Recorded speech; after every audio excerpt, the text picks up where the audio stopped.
Hey, Key Bros, what do you say? Well, you know, this Keith DiPiazza coming at you.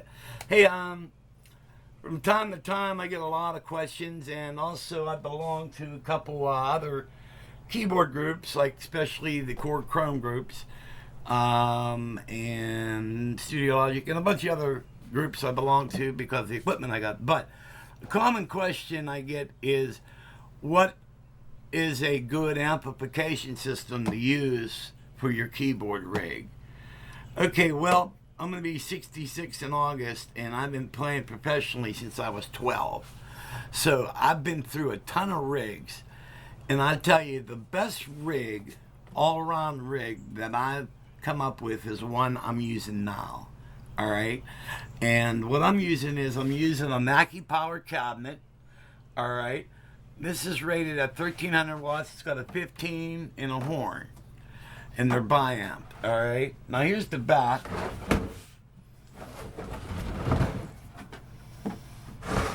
All right, and what I do is it has two channels and a line out, which is great, by the way.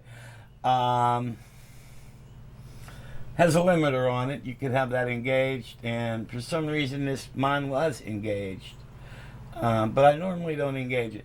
And the speaker mode, I have it set for live entertainment.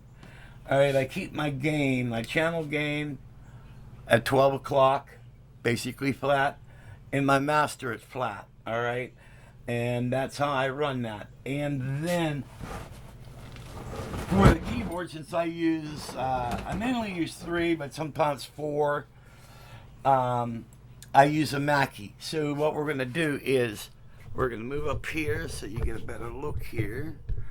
And let me lower this turkey down a little bit. Alrighty. Now this is a homemade rack that I made. And one thing I like everything pre-wired. I could set up three keyboards, the entire rig, in under 10 minutes. Alright. And basically this is a custom rig. Pull the top off. Alright. And then I have a wiring harness here. And what this is here, this goes, you pull this out, undo the Velcro strap. This MIDI cable plugs into the Numi piano. I use the Studio Logic Numa Compact 2X. All right. So this plugs into the MIDI out, and this plugs into my pedal board, which is an on and off switch for a vocal unit I use. All right. And then these are the audio cables. All right. And I made it simple, red, white, and blue, like our flag. Red's bottom, so that's the Numi piano. And let me see, make sure you're seeing all this. Yeah, red is the piano, which is the first keyboard. White, which is my second keyboard, which is a Chrome EX73. And blue, which is the third keyboard, which is a Chrome EX61. All right. And so you pull this out and you just run these right to your keyboards. All right. And then I use a Mackie mixer. All right. Get this on here so you can see it quite well. All right. And I wonder if we've got more zoom on this. Yes, we do. One more zoom. Isn't that nice? Oh, yes. All right. And then one other thing here is, we'll zoom out a little bit. All right. And down below, I take this little plate off. All right. And you will see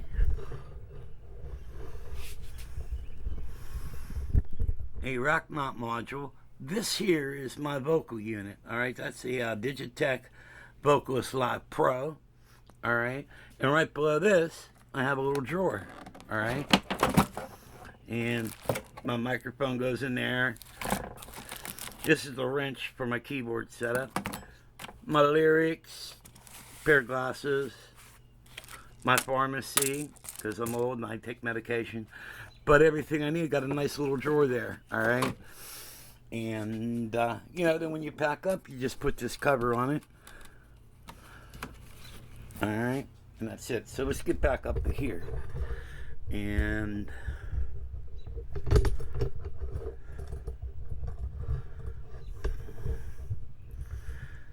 and this rack has a place for my drink. All right, I have an ashtray if I want it. All right. Also, where to put your cell phone? Right there. So my cell phone goes right there. And I have another one. It's a little knob that goes right here, and it's a music stand, which is this puppy. All right, see that? And you just stick that right here. Got to find the hole. There we go. All right, and that's where my set list goes. All right. So that's where my set list goes.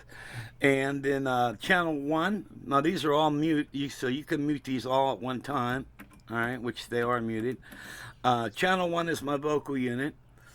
Channel 2 is the NUMMI. Channel 3 is the Chromie X73.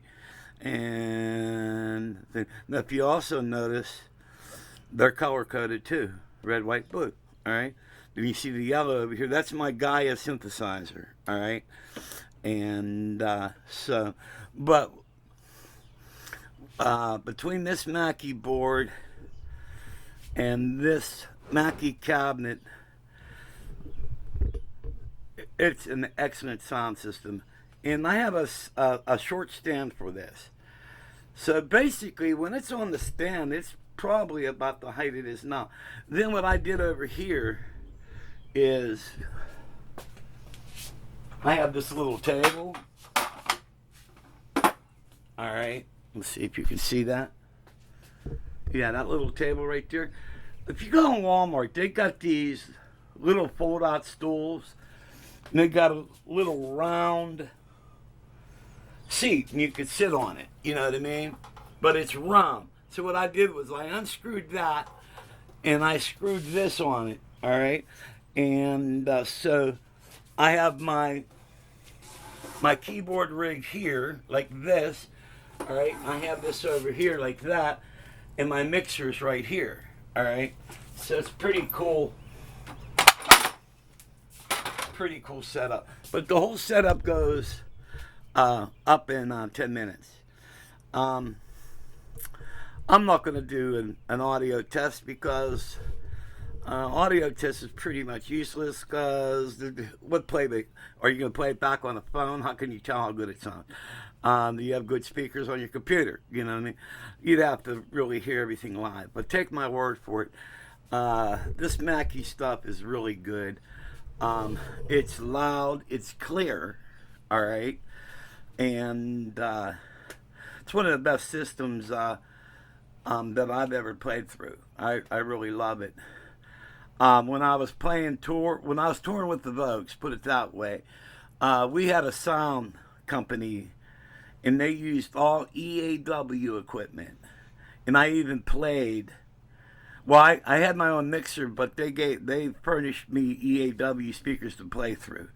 That was the best I ever played through. But then I had a Yamaha mixer I was using. You guys, some of you guys who know me quite well know about that brand new Yamaha I was using, but it don't like keyboards. I mean, it's a really cool mixer, very active. Like when you turn your you get in your parametrics where your high, mids, lows, now very active. And the only problem was you had to use a DB pads, and it didn't like hot signals. And even when I used the DB pad, I even had to cut my attenuation way down. All right.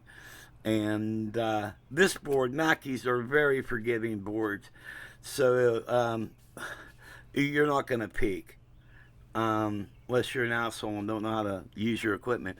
But the Yamaha, it was very easy to peak that board out. So I now use that Yamaha. It's a nice board. I use that actually for a small PA system that's in my man cave. So when the band comes over and we do live practice, that's our PA thing. Matter of fact, here, let me dig it out.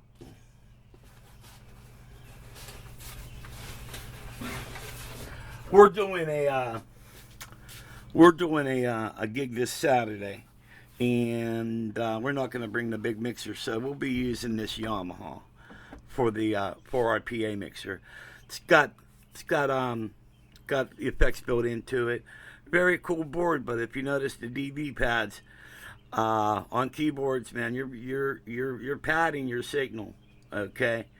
And but it's a very good mixer, but I don't advise buying it for keyboards because it's not really that keyboard friendly. And got one more thing to show you. If you have a small mixer like that Yamaha, I make custom racks. I made this previously, before I made this rack here. This was my old rack, all right? And basically, well, this is the cover off of the new one, but this one has a metal cover, and it's actually works quite well, but I actually would have done a wooden cover, but I didn't have any wood at the time. I didn't have any 1/4-inch Lewan, so, but you know what's really cool is, you know, as you can tell, the Yamaha fits real well in there, okay? All right, and then you have a bunch of space here, but what's nice too is, you know, got the drawer. And you could put all your happy stuff in the drawer, and or you could mount a rack in there if you need it. All right, and but it's a really cool rack. And by the way, if any of you guys are interested in this rack, let me know. I'd sell it dirt cheap. And I just no longer need it because I got the bigger rack. And now, if you notice, if you know how to do channels, that's where you use your table saw. I have a video there, building with Kiefer. Check that out, where you could take a piece of wood and you notch a channel in it. All right, and then that's where you would put your top in it. And matter of fact, let's see.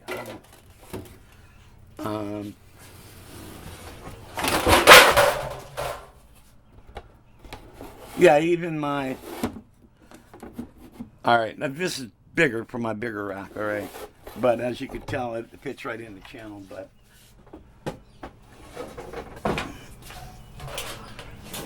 these are cool racks, and if you're interested in the rack, I can even make the wood, make a wood top on it. But actually, this metal top works quite well. And but if I make you a special top for this, I'm going to charge more for the rack because that's more work to do. Now on this, what I had to do is originally, if you look at the rack, take this off. If you notice here, where it kind of sticks out, well, this rack was only here because what I needed at one time was this rack. At one time had my vocal unit and an Oberheim module, all right, and it had the Yamaha in it. Then, but when I bought the Mackie board, the Mackie was deeper, so I had to extend the mixer, the rack out a little bit. That's why you got these, and I had to modify the top to make this a little longer, and for the lid to go on. All right, so basically, I just, rather than build a new rack, I just made it a little longer. But I was thinking about building a new rack, and I was thinking like, so how I notched this out, then I was going to notch the sides out. So I would slide one piece in, then have another piece that would slide down in the channels. All right, then the top piece would lock the bottom piece on. And that's another rack I was thinking about making. But basically, getting back to what the video is originally about, is the really good keyboard rig is the Mackie mixer and the Mackie cabinet. My friends, this is an excellent sounding system. And then if you get into having everything pre-wired, like all my power for everything, I just have a cable in the back and I plug a regular cable in the back and it powers everything up. All right, and I even got outlets on the back for other shit. All right, but Mackie mixer, Mackie cabinet. My God, it's beautiful. All right, so this is Keeper signing off, man.